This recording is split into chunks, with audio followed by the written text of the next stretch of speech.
بسم اللہ الرحمن الرحیم۔ السلام علیکم ناظرین، آپ دیکھ رہے ہیں ہسٹری آف دا ورلڈ۔ اس مجاہد ہیکر نے شریف خاندان کے سارے رازوں کو فاش فاش کر پاکستانی عوام اور اداروں کے سامنے رکھ دیے ہیں۔ اللہ تعالیٰ نے اس جہاد کا توفیق کس انسان کو دیا؟ اس مجاہد کا تعلق پاکستان سے ہے اور اس کا نام کیا ہے؟ مذہب کے حوالے سے یہ ہیکر کس مذہب کو فالو کر رہا ہے؟ کسی کو معلوم نہیں۔ شریف خاندان مجرم ہونے کے ساتھ ساتھ عدالتوں سے ضمانت پر رہا ہونے والے مفرور بھی ہے، لیکن اس کے باوجود پاکستان کی نیوٹرلز اور اداروں نے پاکستان کی حکومت ان چوروں اور لٹیروں کے ہاتھوں میں جانے دیا جن کی شکل عوام دیکھنا ہی نہیں چاہتے تھے۔ ان لوگوں کو لا کر پاکستانی عوام کی مرضی اور منشا کے خلاف عوام پر مسلط کیے گئے، لیکن شریف خاندان نے پھر بھی پاکستانی عوام اور اداروں کی اعتماد حاصل کرنے کے لیے اپنے آپ کو ثابت نہیں کیا، بلکہ اسی موقع کا بھی غلط فائدہ اٹھا کر امپورٹڈ حکومت نے پاکستانی عوام، پاکستانی آئین اور قانون کے ساتھ ساتھ پاکستانی اداروں، معیشت اور اکانومی کے ساتھ جو کھلواڑ اور مذاق کیا ہے، پاکستان کی تاریخ میں اس طرح نااہل حکومت کبھی نہیں آیا جنہوں نے اس طرح اپنے ملک کے ساتھ مذاق کیا ہو۔ پاکستان کی سب سے بڑے مجرموں کے لیے عدالتیں رات کی 12 بجے کھلتے رہے، اداروں کی طرف سے ان سب لٹیروں کو انارو ملتا رہا جو پاکستانی عوام کی سب سے بڑے گناہگار ہے، جنہوں نے اپنے عوام کی خون چوس کر اپنے اثاثے اتنے بڑھا لیے ہیں کہ ان کے نسلیں ان اثاثوں کو کھا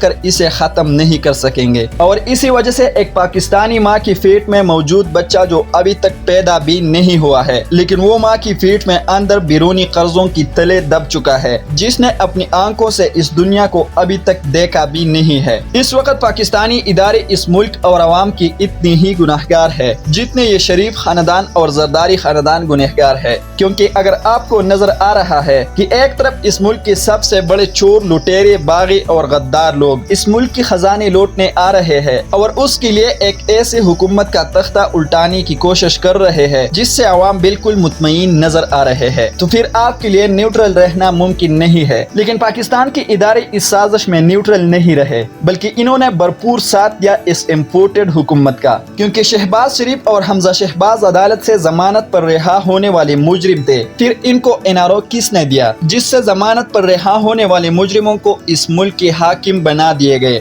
کرپشن، منی لانڈرنگ، غیر قانونی اثاثوں کی کیسوں میں سے کسی ایک کیس میں انہوں نے اپنے آپ کو بے گناہ ثابت نہیں کیے۔ پھر کس طرح اس ملک کے سب سے بڑے مجرم اس ملک کے حاکم بن سکتے ہیں؟ حکومت میں آنے کے بعد انہوں نے پاکستانی اداروں کے پر کاٹ دیے، جو ادارے ان لٹیروں کی چوریاں اور ڈاکے پکڑ رہے تھے، اور ان کیسوں میں ان کو عدالتوں کی چکر کاٹنے پڑ رہے تھے۔ سب سے پہلے انہوں نے نیب اور ایف آئی اے کی پر کاٹ دیے تھے، لیکن ایف آئی اے کا چیئرمین ڈاکٹر رضوان جو ان غداروں کے سامنے ہتھیار رکھنے پر راضی نہیں ہو رہے تھے، ان کو زہر دے کر مارا گیا تھا۔ انہوں نے اپنی چوری کے لیے اپنی نوکر مقصود چپڑاسی کو استعمال کیا تھا، اور اسی مقصود چپڑاسی کی اکاؤنٹ میں 16 ارب روپیہ ایف آئی اے کی چیئرمین ڈاکٹر رضوان نے پکڑ لیے تھے۔ لیکن ڈاکٹر رضوان کے ساتھ ساتھ انہوں نے اپنی نوکر مقصود چپڑاسی کو بھی مار دیا، کیونکہ مقصود چپڑاسی بھی ان چوروں کے خلاف عدالت میں گواہ بننے جا رہا تھا۔ 6 مہینوں میں ملک کی معیشت کہاں سے کہاں لے گئے ہے، مہنگائی کی طوفان دن بدن عوام کا کمر توڑتا جا رہا ہے۔ عالمی سفارتی تعلقات میں صرف امریکہ کے ساتھ تعلقات ٹھیک چل رہے ہیں، لیکن امریکہ کے ساتھ تعلقات شراکت داری کی اصولوں پر قائم نہیں ہے بلکہ غلامی کی اصولوں پر قائم ہے۔ یہ ہے جی ہمارا پیارا پاکستان، جو آزاد تو لا الہ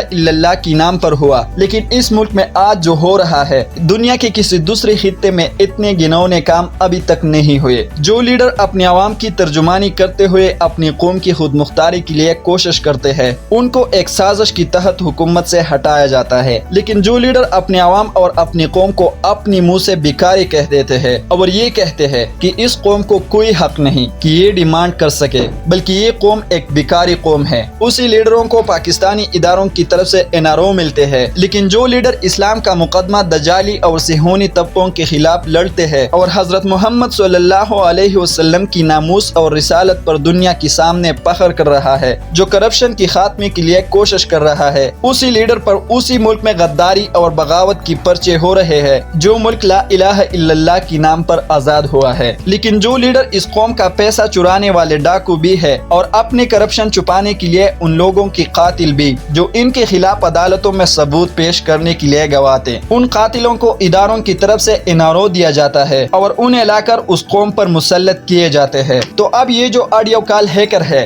بہت سارے لوگ ان کو غیر قانونی کہتے ہیں، لیکن امپورٹڈ حکومت اپنے خواہشات کی تکمیل کے لیے پاکستانی آئین اور قانون کی جو دھجیاں اڑا رہے ہیں، ان رازوں کو پاش کر ایک ہیکر اسے پاکستانی عوام اور اداروں کے سامنے رکھ دیتے ہیں، تو اس امپورٹڈ حکومت نے جس قانون کو اپنے ہاتھوں سے توڑ دیا ہے، اب اس ہیکر نے اس توڑے ہوئے قانون کا فائدہ اٹھا کر امپورٹڈ حکومت کی ناک پہ دم کر دیا ہے۔ اب تک کے لیے اتنا ہی کافی، ملتے رہیں گے انشاءاللہ ایک نئی ویڈیو کے ساتھ۔ اپنا خاص خیال رکھیں، اپنے اس چینل کا بھی۔ اللہ حافظ۔